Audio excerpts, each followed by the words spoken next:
مرحبا وأهلا وسهلا فيكم. Welcome to another session of learning Levantine Arabic. In today's session we'll be looking at prepositions as you see on the screen, as a lot of you have asked about it. Previously made a session on the prepositions and some of you wanted a little bit more info and hopefully to clarify some of the questions some of you have asked. So hopefully this session will address that. We'll go over a number of these prepositions, and in fact I have included some of these adverbs where always people tend to mix them. However, they're very useful and helpful for you to know, and I've got a good amount of examples for you to understand this. So without further ado, let's have a look.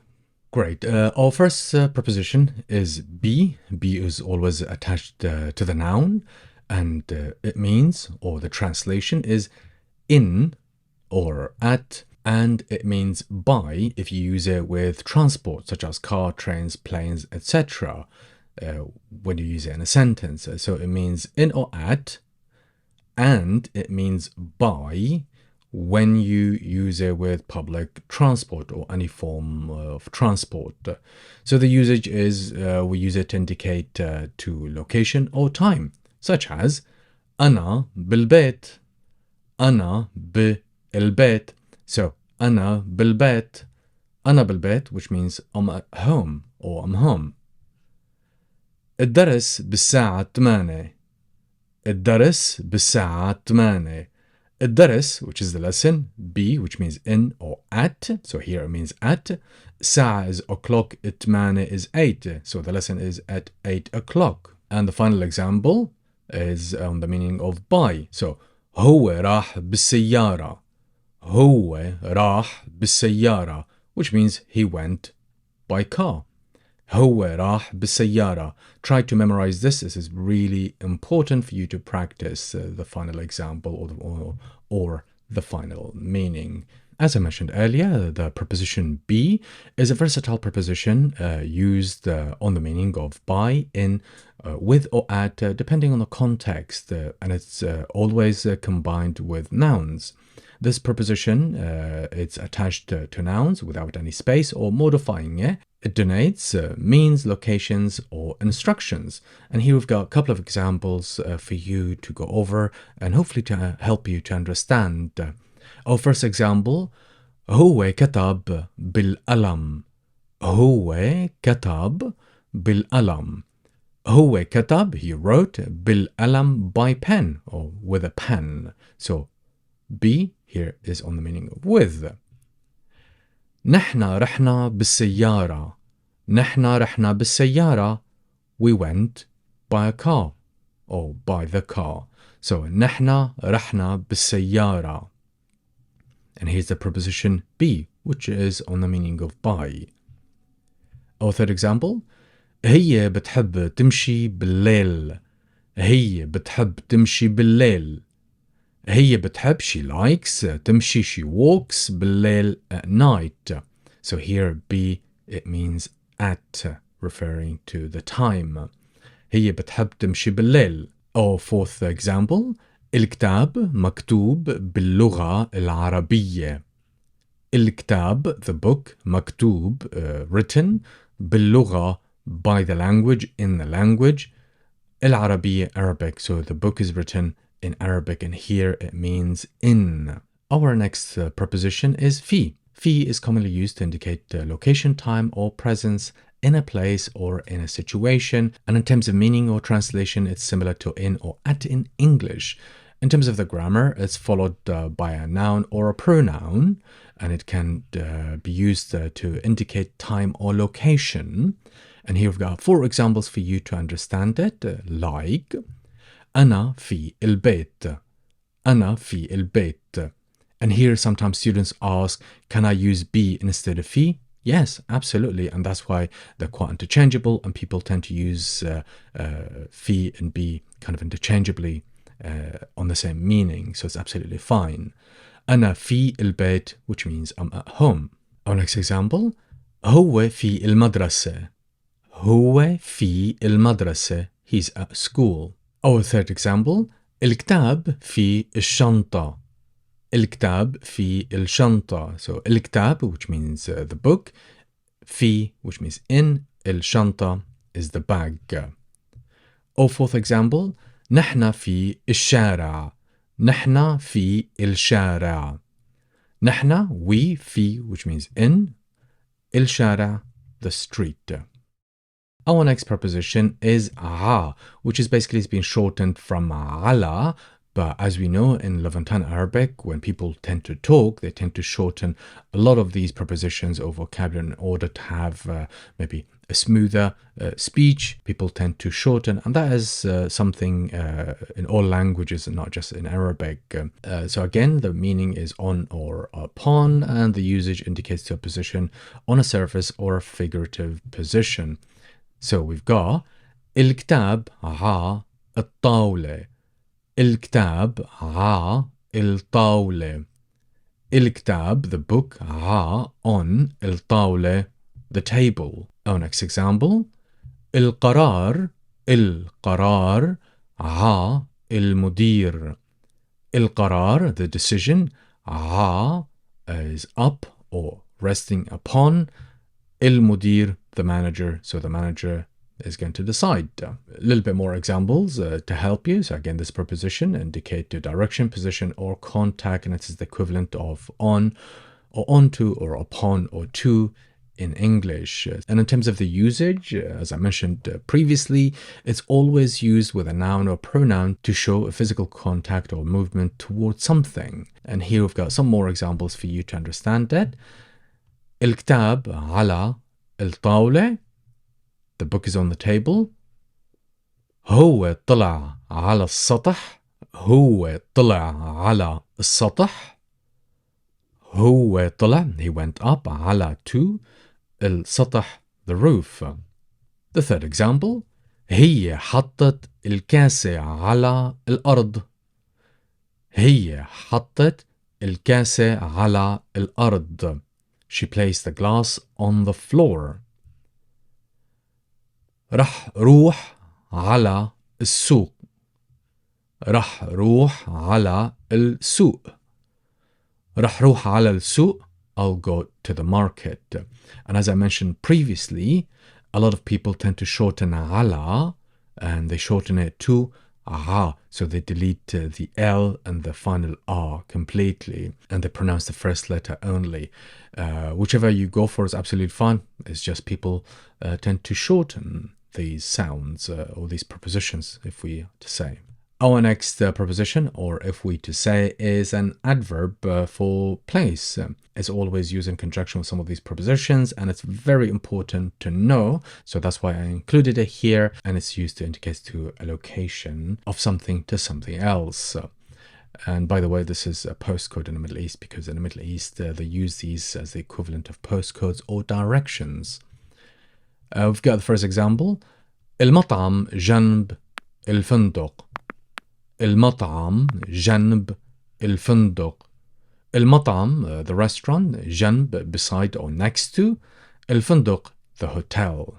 Our second example, السيارة or السيارة, whichever you go for, if you want to pronounce the definite article or not, because we do have certain grammars called the sun and the moon letters. Strictly speaking, a lot of native speakers don't really stick to that, so sometimes I would focus on it, sometimes I won't, and that is the same case when people tend to pronounce it in real life. So it's something is absolutely up to you guys, but the grammar is there. السيارة جنب الرصيف. السيارة or السيارة جنب الرصيف. السيارة, the car, جنب, beside, next. الرصيف, the sidewalk or the pavement in British English. Our next adverb for place is قدام. قدام as well is used in conjunction with a lot of these prepositions. It's very important to know. قدام, which means in front of, and again, similar to the previous one, indicates to a position directly in front of something. So we've got two examples for you. المدرسة قدام المستشفى. المدرسة قدام المستشفى. المدرسة, the school, قدام, in front of, المستشفى, the hospital. Our second example, البيت قدام الشارع. البيت قدام الشارع. So that could be a street that you're asking for, or you're asking for the house. So the house is in front of the street. or is located opposite that street. Our next adverb for place is wara. Wara, similarly to the previous one, indicates to a position of something. So we've got these two examples for you. الحديقة ورا المبنى. الحديقة, the garden or the park. ورا, behind. ورا, behind. المبنى, the building. السيارة, the car. ورا, behind. المدرسة, the school. السيارة ورا المدرسة. The car is behind the school. So, behind. ورا. Our next adverb for place is بين. بين, which means between. So, similarly to the three previous ones, it literally indicates position, but something being middle of two items. And here I've got two examples for you. الكنبة بين الطاولة والكرسي. الكنبة, the sofa. بين, between. الطاولة, the table. which means and. الكرسي, the chair. So, بين.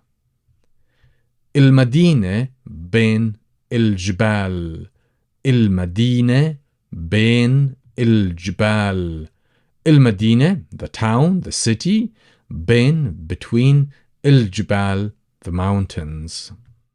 Our next adverb is بدون. بدون. بدون, which means without, so it indicates the absence of something.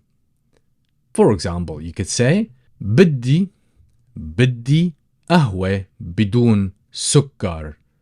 بدي, I want, I would like. قهوة, a coffee. بدون, without. سكر, سكر is sugar. Our second example, الرحلة بدون فيزا. الرحلة بدون فيزا. The trip is without a visa, but you could equally say the trip doesn't need a visa. So you can say it in more than one way, and both are absolutely fine. Our next widely used preposition is مع. مع, which is with. مع, which is with. So it indicates to accompany something or an association to something else. It indicates to accompany somebody or something accompanying you, or an association of something to you. Here we've got two examples, hopefully to help you to understand. أنا مع رفقاتي. أنا مع رفقاتي. أنا, I am. مع, with. رفقاتي, my friends. Our second example, رايح معك. رايح معك, I'm coming with you. So here it does get conjugated with those possessive, or if you call them here, object pronouns. And if you want to know a little bit more about ma, conjugated properly, I have made a dedicated tutorial where I've called it conjugating ma the helping verb. So if you want to look it out, just go to the conjugation section and you will see it there. So I'm not going to cover it here because it's going to take way too long to conjugate it. So I've conjugated and made a dedicated tutorial to that. I'll leave a card for you up in the right corner so you could watch it. And here I've got some more examples for you. أنا مع أصدقائي. أنا مع أصدقائي. I'm with my friends. So we've got رفقاتي or أصدقائي, both are the same. Choose one. هو راح مع أخوه. هو, he, راح, went, مع, with. أخوه, his brother, he went with his brother. جبت الكتاب مع الحقيبة. جبت الكتاب مع الحقيبة. جبت, I brought. الكتاب, the book. مع, with. الحقيبة, the bag. It's another word for bag because we looked at شنطة. Both are the same. نحن طلعنا مع بعض. نحن طلعنا مع بعض. نحن, we. طلعنا, go out. مع بعض, together. This is very important because comes together and it forms the phrase each other. Each other. نحن طلعنا مع بعض. We went together. We went with each other. Our next one, which is خلال. خلال. خلال, which indicates the time or the duration within which something happens. So we've got these two examples to help you understand. خلال العطلة during the trip رح روح ع البحر. خلال العطلة during the trip or during the vacation رح روح I will go ع to البحر the sea. Or more commonly or more often we say خلال الأسبوع الماضي. خلال الأسبوع الماضي throughout last week. So hopefully these two examples will help you how to use the preposition خلال or the adverb for time. If we are more accurate, it's an adverb for time. So خلال, during, at a certain time. خلال, خلال. And our next adverb for time or place is بعد. بعد, which means after. And as you see on the screen, it indicates time or sequence of following an event. And I've conjugated this before as well. If you look at the conjugation playlist, you'll see it there. So we've got two examples for you. رح روح بعد المدرسة. رح روح بعد المدرسة. رح روح I will go. بعد after. المدرسة the school. You could equally start a sentence using it. بعد العشاء after dinner. بعد العشاء after dinner. رح نحكي we will talk, we'll have a chat. بعد العشاء رح نحكي. بعد العشاء رح نحكي.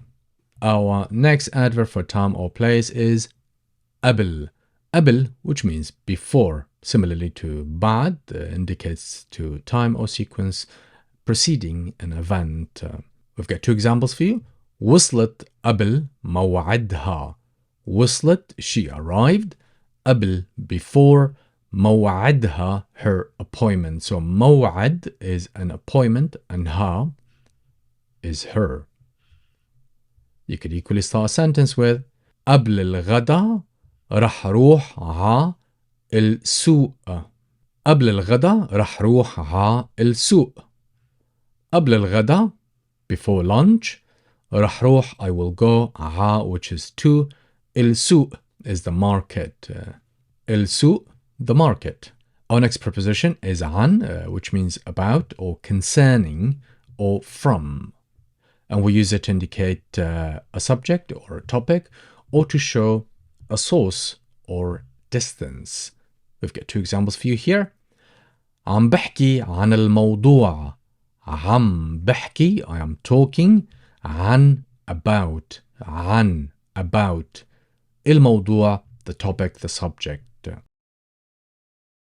الرسالة, the message, the letter. عن, about. رفيقي, my male or masculine friend. الرسالة عن رفيقي. الرسالة عن رفيقي. The message is about my friend, or the letter is about my friend. I've got more examples for you. هو سألني عن الكتاب. هو سألني عن الكتاب. He asked me about the book. أنا بحكي عن الموضوع. أنا بحكي عن الموضوع. I'm talking about the topic, the subject. Our third example. هو ما بيعرف شي عن القصة. هو ما بيعرف شي عن القصة. هو, he, ما بيعرف, he doesn't know. She, anything. عن, about. القصة, the story. He doesn't know anything about the story. Our fourth and final example. هي استلمت الرسالة عن طريق صديقتها. هي استلمت, she received. الرسالة, the message, the letter. عن طريق, via, through. عن طريق, through or via. So it's really important here to use it on that meaning. صديقتها, her friend. صديقتها, her friend, her female friend. Our next preposition, which is widely used, and it is لا.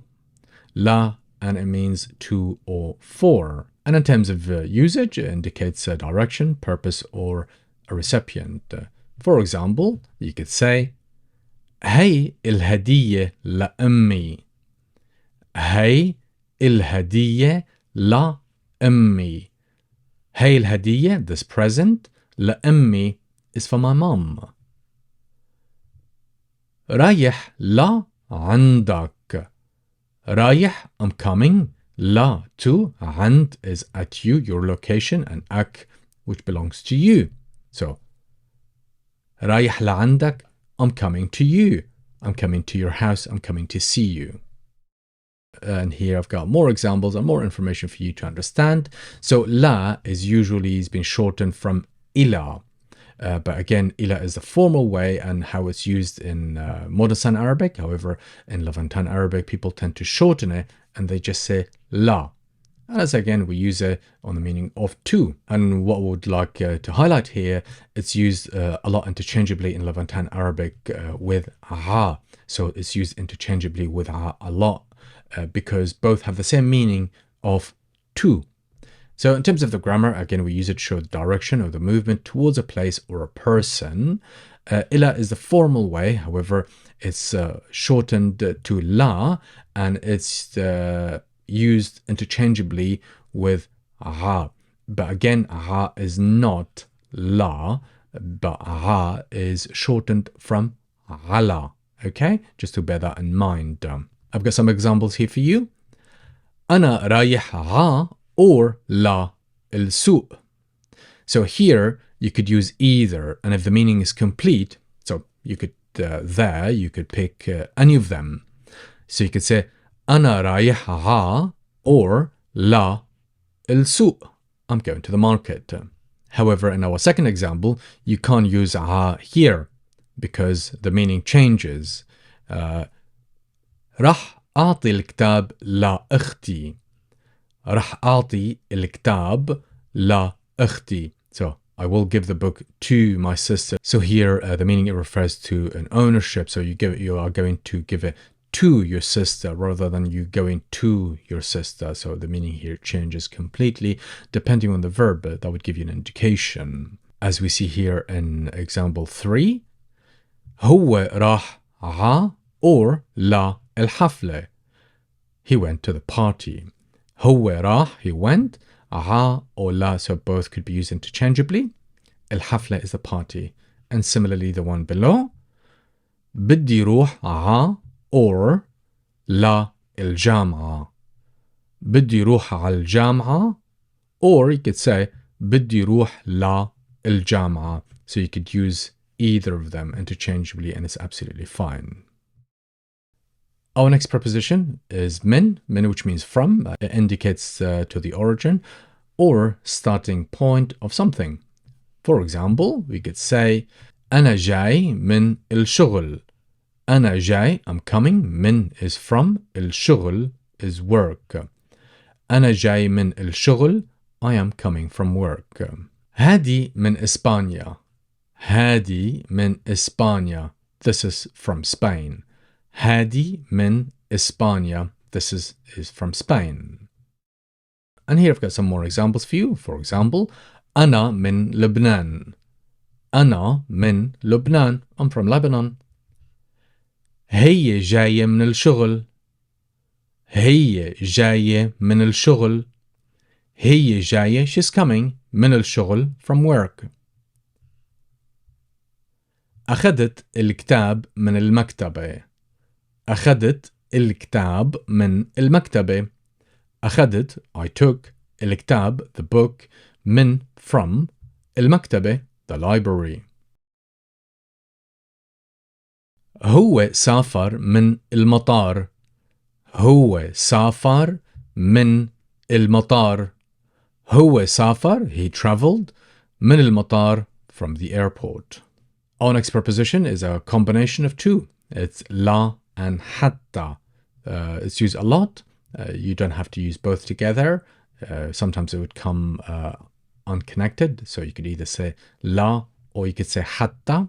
But however, it's used a lot like this or in this form, and I wanted you to know a little bit more about it. So لحتى, which means until or to, and it always indicates to time or the destination until a point or a goal. And here I've got these two examples to help you. بستنى لحتى تخلص. بستنى, I am waiting. لحتى, until.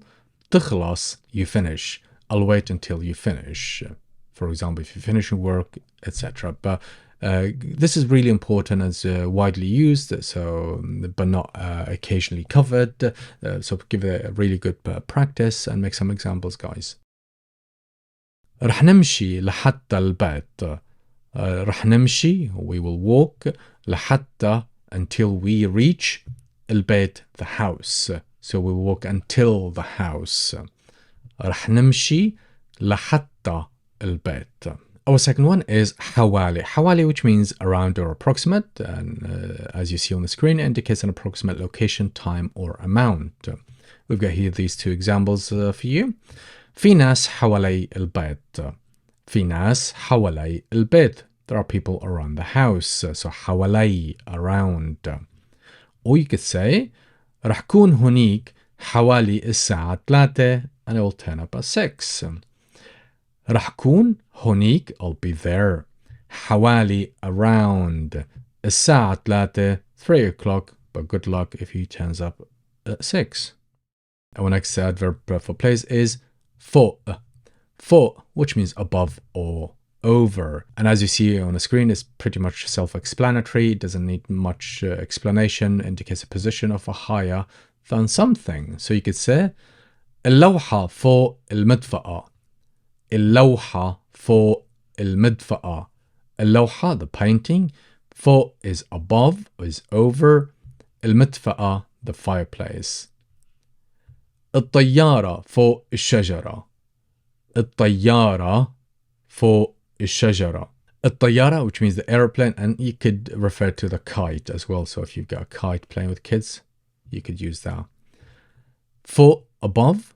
الشجرة, the tree. And here I've got some more examples for you.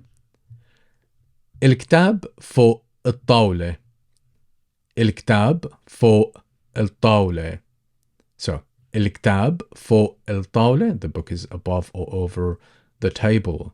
الشمس فوق الجبل. الشمس فوق الجبل, the sun is over or above the mountain. هو ساكن فوق المطعم. هو ساكن فوق المطعم. هو ساكن, he lives, he's living. فوق, above or over. المطعم, the restaurant. الطيارة فوق المدينة. الطيارة فوق المدينة. الطيارة, the plane, the aeroplane. فوق, above or over. المدينة, the city, the town. Our next one is تحت, which is the opposite of the previous one, فوق. We've got two examples for you, and it means under or beneath. And here we've got two examples for you. القط تحت السرير. القط تحت السرير, the cat is under the bed. Or you could say الأكل تحت الكتاب. الأكل تحت الكتاب, the food is under the book. And here we've got some more examples for you. القلم تحت الطاولة. القلم تحت الطاولة, the pen is under the table. هي بتخبي شي تحت المخدة. هي بتخبي, she's hiding. She, something. تحت, underneath. المخدة, the pillow. الولد تحت الشجرة. الولد تحت الشجرة, the boys under the tree. المي تحت الأرض. المي تحت الأرض. المي, the water. تحت, under or underneath. الأرض, the ground. And in order to summarize today's session, I have made more examples to summarize all these prepositions for you guys at the end of this tutorial. Let's have a look at them. The first one, في. You could say الكتاب في الشنطة. الكتاب في الشنطة. على. or when people tend to shorten it to ع, such as اللوحة ع الحيط. اللوحة ع الحيط. اللوحة ع الحيط. تحت. الأطفال تحت الشجرة. الأطفال تحت الشجرة. فوق. الطيارة فوق السحاب. الطيارة فوق السحاب. جنب. الكلب جنب السيارة. الكلب جنب السيارة. قدام. البنك قدام المدرسة. البنك قدام المدرسة. ورا. ورا. المدرسة ورا المطعم. المكتبة بين المدرسة والمستشفى. المكتبة بين المدرسة والمستشفى. مع. رح روح مع عائلتي. رح روح مع عائلتي. بدون. الأكل بدون ملح. الأكل بدون ملح. خلال. خلال الاجتماع the meeting رح قدم I will put forward I will present تقرير a report. بعد. رح نام بعد العشاء. رح نام بعد العشاء. قبل. قبل. رح روح قبل الساعة 10. رح روح I will go قبل before الساعة 10 10 o'clock. Great, and thank you very much for watching. Hope you enjoyed and found it helpful. And as always, if you did, don't forget to like, share and comment and subscribe if you haven't already, as you'll always be notified if a new video is being published. Till next time, stay safe. مع السلامة.